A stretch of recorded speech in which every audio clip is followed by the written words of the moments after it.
Isang mapagpalang araw na naman po sa bawat isa. So beta breeding update lang tayo ngayon ng kaunti.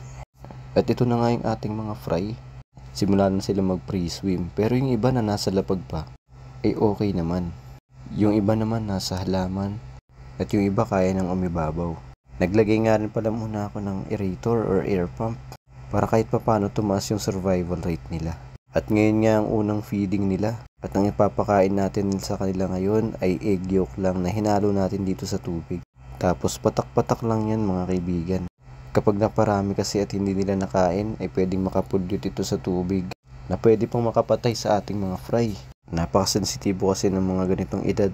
Mamaya nga i-ready na rin natin ang ating BBS hatchery para makapag-hatch ng BBS at mapakain sa kanila bukas. Mas maganda kasi ang nutrients na makukuha nila dun sa mga live foods. At ito na ang ating DIY BBS hatchery. At ang ginagawa ko ng timpla ay 1 litrong tubig sa 1 tablespoon na asin. Ito naman yung common na ratio. Pero minsan kasi dapat tayo magdagdag ng asin para mas ma-hatch din yung mga BBS.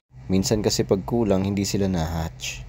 At ang dapat ngang asin na gamit natin ay rock salt, hindi iodized salt. At yun nga 1 tablespoon lang. Tapos kailangan lang nating haluin. At sapat na ito para ma-hatch ang ating mga BBS. Sa pag-hatch nga pala ng BBS ay umaabot ito ng 24 hours mahigit. Pero ang pinaka-sure talaga na ma-hatch lahat ng BBS ay 36 hours. At ito nga ang ating BBS o baby brine shrimp na mula pa kay Rhizobeta. Ilang buwan din natambak to kaya hindi ko sure kung mag-hatch pa to. Pero sana ma-hatch pa dahil matagal naman ang shelf life ng mga ganito. At hindi nga pala tayo magdalagay dito ng napakarami. Dulo lang ng kutsara ay okay na. Sobrang dami kasi niyan kapag nag-hatch. At kung isang kutsara din ang nilagay mo ay sobrang dami at sobrang daming masasayang. Dahil isang batch lang naman ng ating brinid ay saktong-sakto lang to. Hinalo-halo ko na rin para matanggal yung mga natira o dumikit doon sa ating kutsara. Pagkatapos nun ay i-collecta lang natin to sa ating air pump. At hihintayin na lang natin ito sa loob ng 24 hours. Bukas ng hapon ay makikita natin kung meron na. Kaya't bukas ng umaga ang ipapakain muna natin sa kanila ulit ay egg yolk para lang hindi sila magutom. Yung DIY nga na hatchery na to ay napaka-basic lang din gawin. So sa makikita nyo, isang pinutol lang yan na 2 litro ng bote ng soft drinks. Tapos yung garapon lang ng stick o yung pinakaginawa kong stand nito. Syempre yung air hose.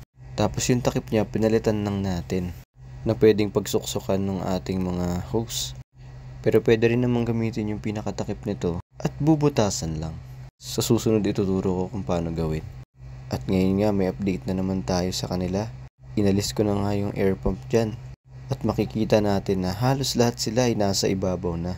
It's a good sign na maganda yung kalusugan nila dahil nakakain din sila kaninang umaga ng egg yolk. Ngayon ay papakainin lang natin sila ulit. Mahalaga kasi na hindi sila magutom dahil sa ganitong mga edad ay madali pa silang mamamatay kapag nagutom. So sana lang ay mabuhay silang lahat. O kaya kung di man sila mabuhay lahat, mabuhay naman ang karamihan. Hanggang dito na lamang muna mga kaibigan. Maraming salamat sa panonood. Ingat sa lahat. Happy fish keeping and God bless.